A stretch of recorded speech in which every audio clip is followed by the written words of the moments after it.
All right, folks. All right, thanks for coming in, and welcome to week 4. This is our Collaborate session for this week. We will go ahead and go through this. This week was inductive reasoning versus deductive reasoning. We'll do a quick overview of the slides. Have a question and answer session here, and then we'll talk about workshop procedure, since this week is a workshop session. Okay. All right, so let's start at the top here with inductive reasoning versus deductive reasoning. So first off, what is the difference between the two? All right, well, inductive reasoning is performed by crafting a conclusion based on the existing evidence. Rather than seeking out evidence which backs up a pre-existing conclusion you want to reach, instead you adjust your conclusion to match what actual facts exist. Okay, so you are taking the information that you were able to find and you're crafting an argument based on that. Okay, because that's going to be easy for you to prove because the facts are going to back you up automatically. It's less commonly used in most argument essays than deductive reasoning. Okay, arguments are usually set prior to performing research. So if you're doing an inductive reasoning argument, you are basically coming at it from an impartial viewpoint, and you're basically saying, I'm going to look at all of the facts that are present about this topic, and then I'm going to come up with my own conclusion based on those facts. Okay. It's kind of similar to what we did at the end of 1301 if you did the analysis synthesis. That's kind of what inductive reasoning is. Now, opposed to that, deductive reasoning works backward from the conclusion, looking for evidence which justifies that conclusion. So the facts you're seeking are the ones which will prove your argument. This is how it's typically done, okay?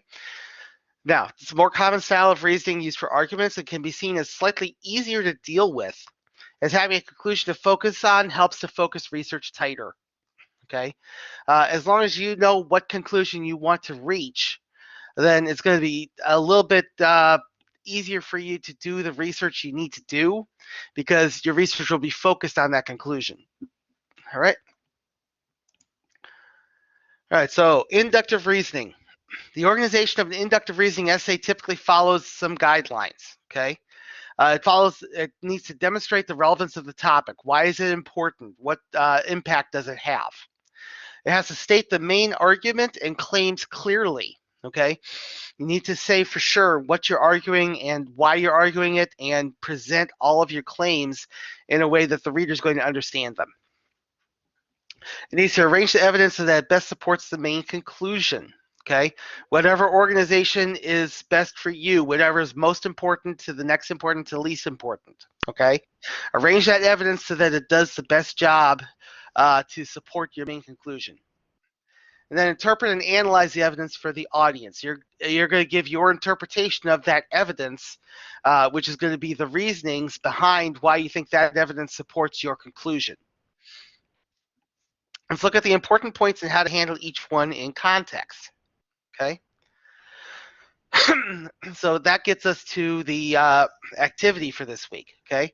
You have to show how your argument in a smaller scale, a piece of evidence you are presenting is relevant to the overall topic of the argument. An irrelevant point is only going to act as signal noise, okay? So the exercises are all involving these 4 articles about the Iowa caucuses from last year, okay? You are going to be looking at the articles and deriving information from them, okay, to come up with both inductive and deductive arguments, okay? So the first element of this was to look at the 4 articles and determine which one of them is least likely to match up with the thesis statement about the importance of having a backup plan for election security, okay? So you have to look through all 4 of those articles, which I cannot do right now because the New York Times one, I've used up my allotment of free articles from the New York Times, so I won't be able to bring it up for you. But you can bring them up yourself if you download the slides and follow the links, okay? Each one of those goes to the individual articles, okay? Look through those articles and determine which 3 are most relevant to your topic here. Your topic specifically is election security. Okay? Election security and election procedures. Okay? Now, next part of inductive reasoning is arranging the evidence and interpretation. When you have the evidence to prove your point, it comes time to arrange it so that it is in the best, most logical order to support your main argument and your conclusion. Okay? There also needs to be an explanation to the significance of every piece of evidence you present. You must show why the facts point to your conclusion being the correct one. So, when you are arguing and presenting evidence, tell us why that evidence means that your conclusion is correct. Why does that evidence support it? What gives your interpretation of the facts prevalence over maybe somebody else's interpretation of that same fact? Okay? So, this was the second part of the exercise for this week, looking at the news articles. Of the 3 articles you felt were most applicable, you need to choose facts from them to back up a thesis statement summarized as competent election security is vital to preserving an individual citizen's right to vote and have their voice heard in their government. Okay?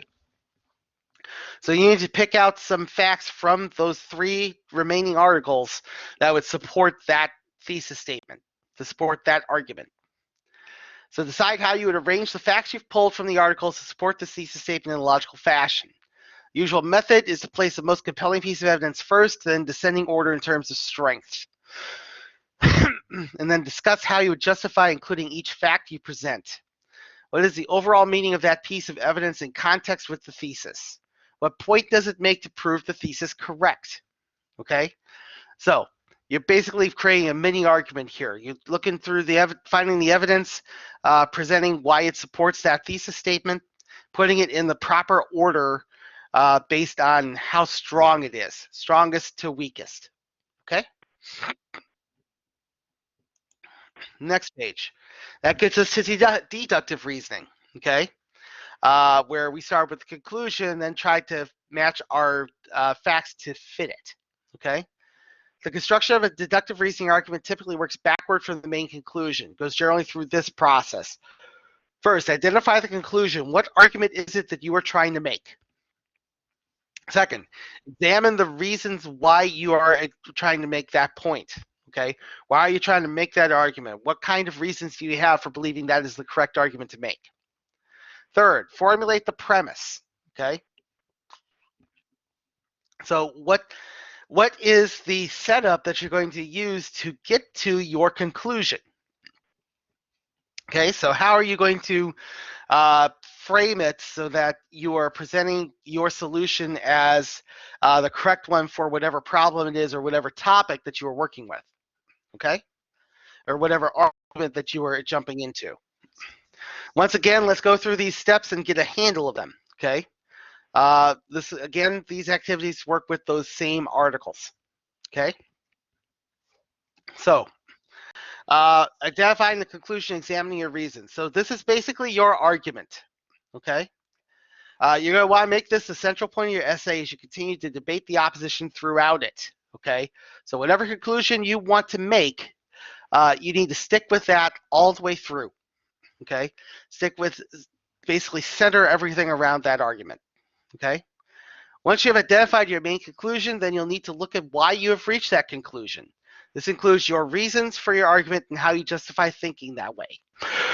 Okay, so the activity here was to look at your notes from the inductive reasoning exercises about election security, and based on those alone, not any other conclusions that they were made to support, I want you to construct a conclusion you want to make.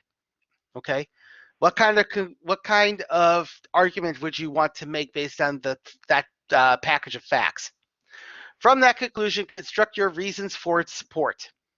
Think critically about all the possible reasons there could be for coming to that conclusion based on the evidence you have before you. Okay, so find all of the reasons that you can that will back up your conclusion, back up the argument that you're trying to make here. At this point, you can also search for more evidence on the topic if you want to widen things a little bit. Okay? In the next page. Formulating the premise. This is the basic principle on which you will base your argument. If you do this right, this is where you'll find common ground between yourself and your audience. Okay? So, what is the ultimate goal in having a successful outcome for this discussion or whatever dispute it is? Okay? So, this is where the concept of syllogism comes in handy. The structure of syllogism is perfect for composing major and minor premises for the purposes of proving an argument. If you are able to construct a syllogism for your main problem and conclusion, it will be easier to construct the full argument as the structure is similar. Now, if you watch the video, you know that I actually showed you ways that you can make syllogisms from a YouTube page. Okay, it mainly said that you have to. The typical pattern for syllogism is because if A then B, if B then C, therefore A leads to C. Okay, but you can't do it the other way around. So you can't skip a step there. Okay, you remember the example they gave was Johnny needs to study to do well in school. If he does well in school, he will pass his exams. Therefore, if Johnny studies, he'll pass his exams. Okay, you can't skip a step there and say Johnny did well on his exams, therefore he must study hard. Okay, so you can't work it the other way around. It usually has to go one way. Now, the activity for this slide was to take 10 minutes to construct a working syllogism for your argument on election security. Okay, I wanted you to follow that pattern. Okay, if condition A exists and condition B exists, condition B exists and condition C exists. Therefore, if condition A exists, then condition C must also exist. Okay. In this case, don't worry about the evidence. You're intending to focus solely on what premise you think would be easiest to prove and find the logical means to prove it. Okay?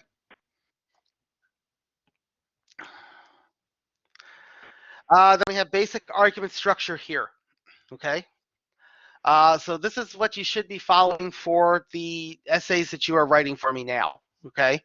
So first off, introduction. State the problem. Use whatever hook you need to gain the audience's attention. Second is going to be the main premise. Okay? You will present and explain the main premise you're using as the basis for your argument. At this point, you should also present the conclusion you intend to reach. Okay?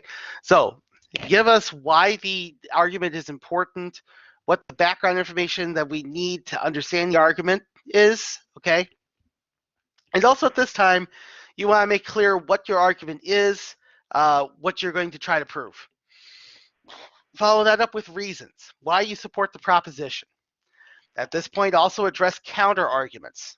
Okay, so you want to give the other side fair exposure here, and make it clear that you understand what the opposition has to say. You understand their argument, so that you're arguing against their argument in a logical way, instead of taking a fallacious position where you might be arguing something based on you don't like the color of their socks or something like that. Okay, then you have conclusion. You restate your main conclusion with a summary of the evidence presented which proves it.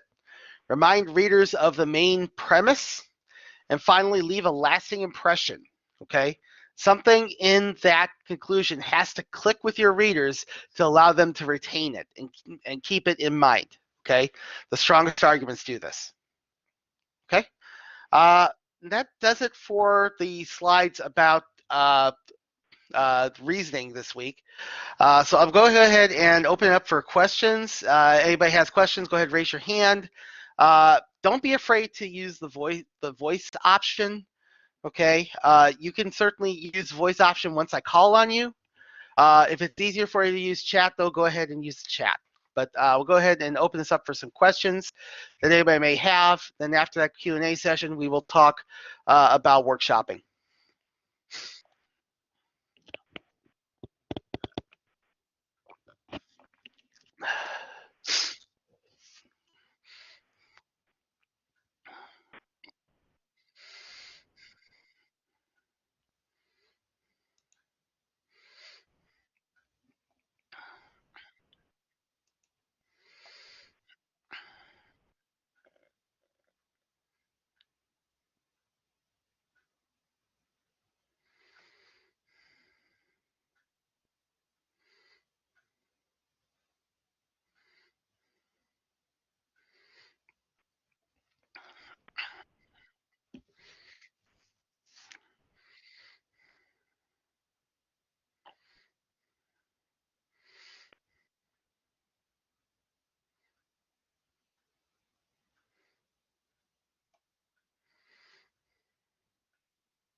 All right. No, no. Okay. I need to clarify this because I've had several people asking me about this. You are selecting the topic on your own. Okay.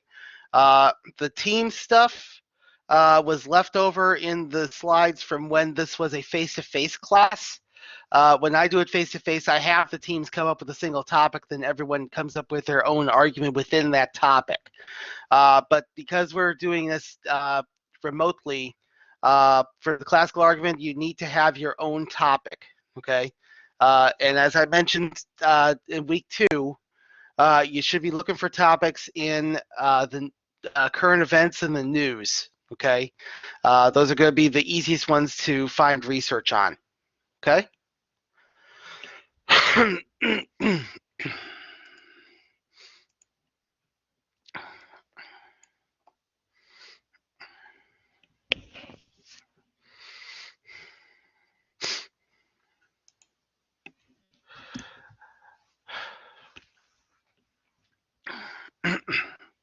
All right, folks. So if there's no other questions here for now, we're going to go on to the workshop procedures. Okay. So workshopping in these remote classes is going to be work slightly different than probably what you're used to, mainly because we can't be face to face. We can't do small groups. Okay. But you do have your teams, and that's what I want you guys to use for these workshop sessions. Okay.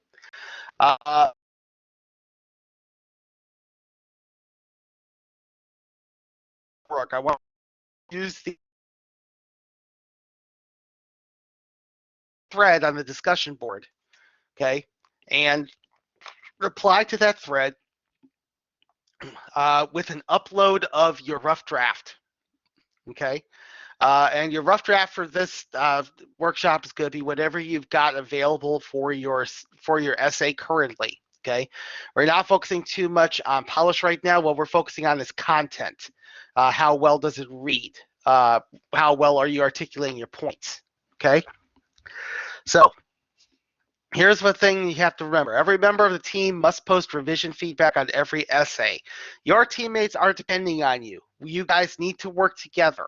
Okay, everyone needs to submit feedback. You need to tell them how they're doing. Okay. One pro tip I would give you is to post your feedback as a direct reply to your teammate's essay. Upload the essay as a reply to the thread, and then reply to the upload to give feedback.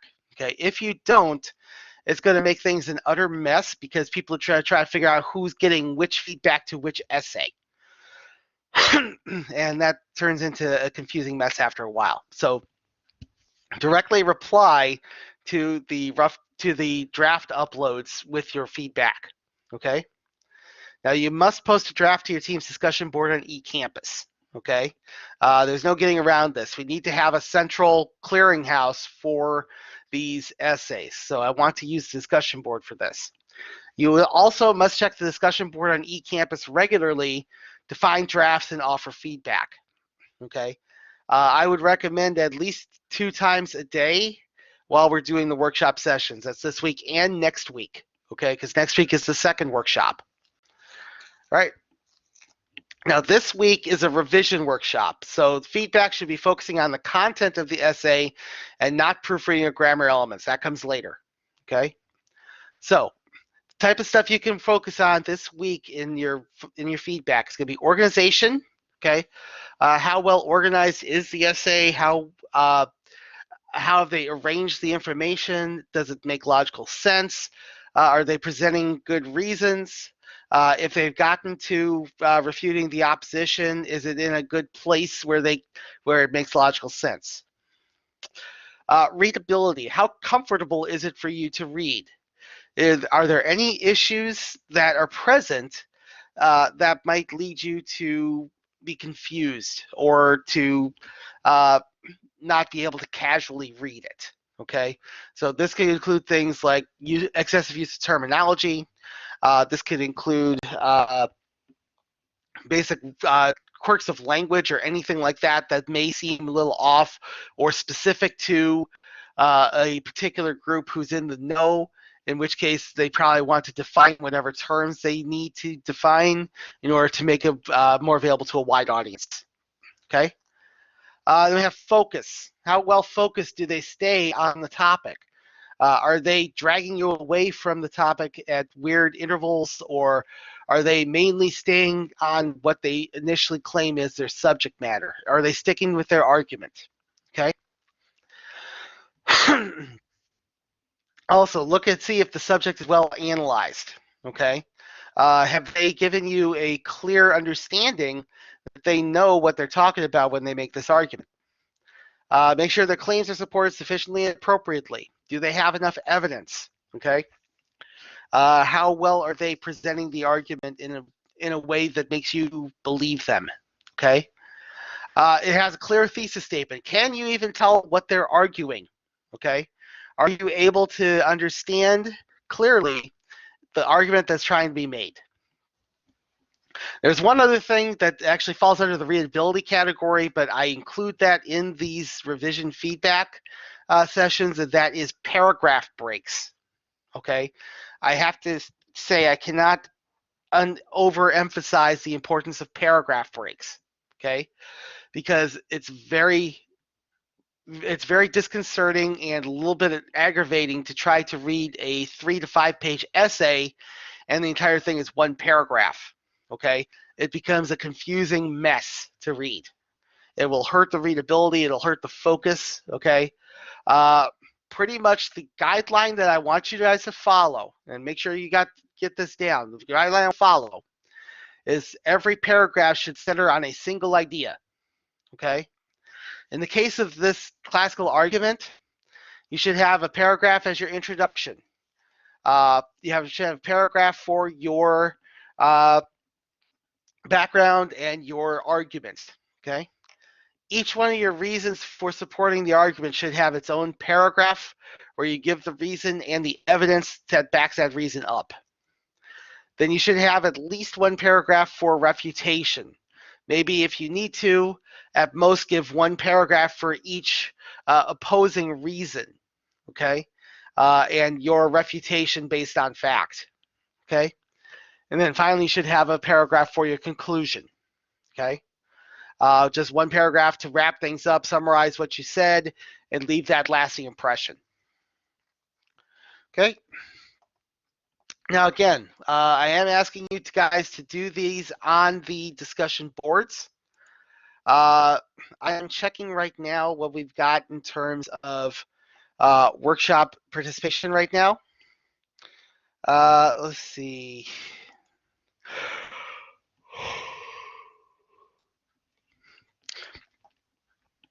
Good. The very first one I've got has drafts, but no feedback. Okay. It's actually got two different people who posted drafts, but they didn't post feedback to each other. Second one, somebody still looking for a team.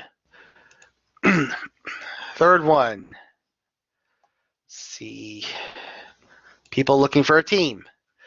Those are the most recent posts. Everything else has been posted since last week. Okay. So you guys need to get going with these workshops. Okay. The problem with this class is that by necessity, it has to run at a very quick clip. Okay. Workshopping is considered to be part of your grade with the essay itself. Okay, the more feedback you're able to get in a workshop, the better your grade is going to be on the essay, because I'll be able to tell you've worked it over. Okay, so you need to participate in these workshops, because ultimately it's going to make these essays better. Okay. I can usually tell when a essay has not been workshopped, because usually it very much has a first draft quality to it. Okay, so just make sure that you are getting your feedback in, and also posting your own drafts so that you can get some feedback back. Okay, the easiest way to do it, really, honestly, post your draft, see if anybody else has posted. If they have, go ahead and read their draft, and then give them feedback right away before you even leave the discussion board. Okay? All right. So workshopping will be important going forward. Every single one of these major essays is going to be workshopped at least twice. Okay? You will need to you'll have an entire week for each one to be workshopped. Okay, and the only one that does not get workshopped is the anti-bibliography, but that's mainly because you guys would be doing that in the teams anyway. Okay, so you guys should be able to manage that one. All right, so that's all I really have to say about workshopping. I can go ahead and take some other questions if you guys have any. If you guys have any further information you want to give, or any other questions that you have, go ahead and put up your hands, and let me try to answer them for you.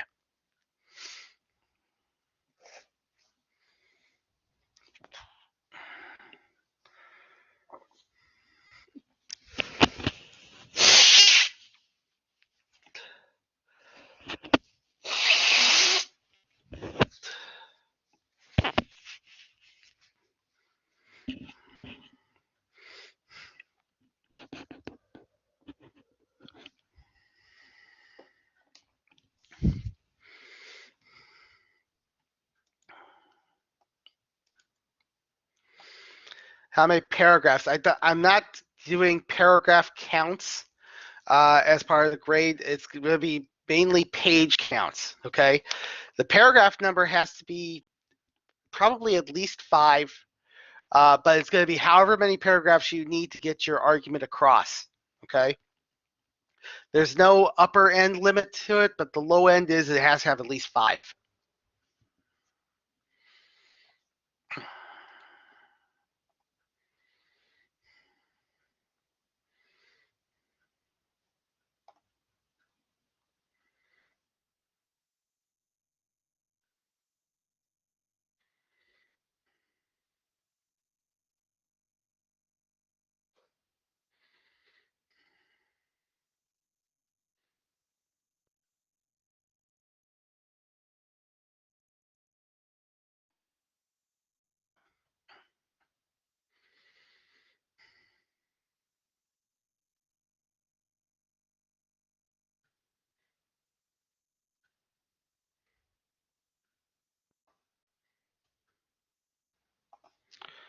As long as you argue well, you should be fine. Okay. Like I said, it should have a minimum of 5 paragraphs. Okay. So uh, don't sweat paragraph count. Okay. Just as long as you're getting as many points as you can across and have enough paragraphs to get that across. As long as you're not making your essay a single giant paragraph or just 2 giant paragraphs, then you should be okay.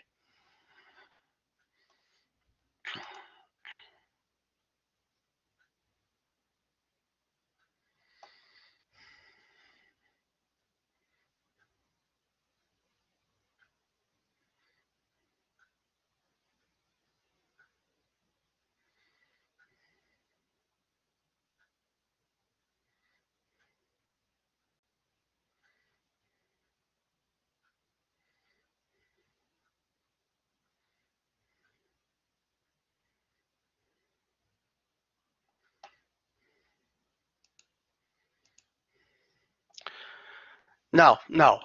You should only have a single thesis statement. Now, it's hard because they try to, when they get in school, in like grade school, the way they teach you to do paragraphs is you have to have a main sentence and then supporting sentences. Okay. The problem is that makes you think that you have to have a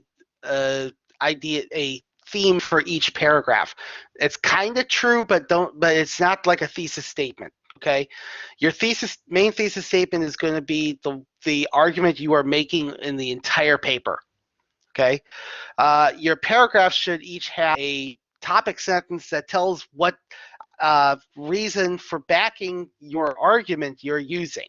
Okay, especially when you're getting into the paragraphs or the reasons, so that every sentence under that reason is going to be the evidence that backs that reason up. Okay, you also need to have a good transition between paragraphs, so that you're leading smoothly from one idea to the next. Okay, as far as the other paragraphs go, introduction should be just like uh, a general paragraph. Have a main idea that you want to get across, and it's going to be the idea of the background of your essay. Eventually, that should lead to the thesis statement that you want to make for the entire essay. Conclusion the same way. You start off again with the thesis statement of the paper, and then give a basic overview of the argument that you've given.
All right.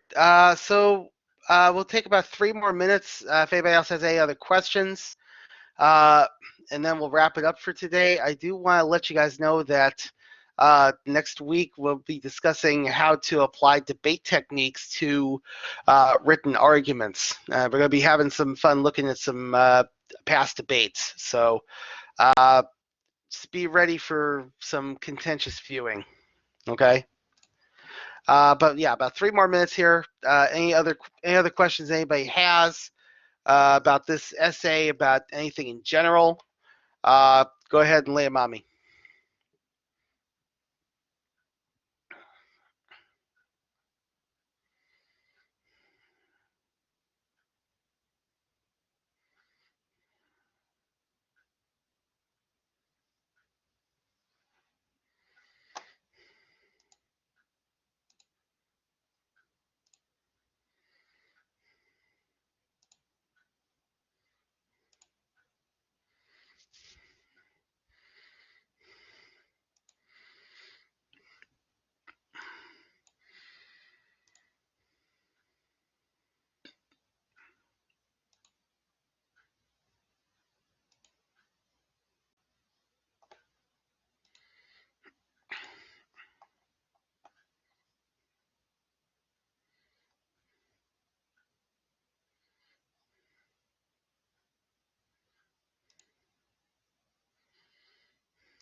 All right then, folks. So since there's no further questions, we'll go ahead and cut you guys loose here. You can go ahead and continue working on MindTap, continue working on everything we're working on here. Make sure you're getting workshops ready. Make sure you're getting your essays into the workshops, doing discussion boards, MindTap, everything that we need to be doing. I will see you guys next week. Thanks for coming. I'll see you guys then.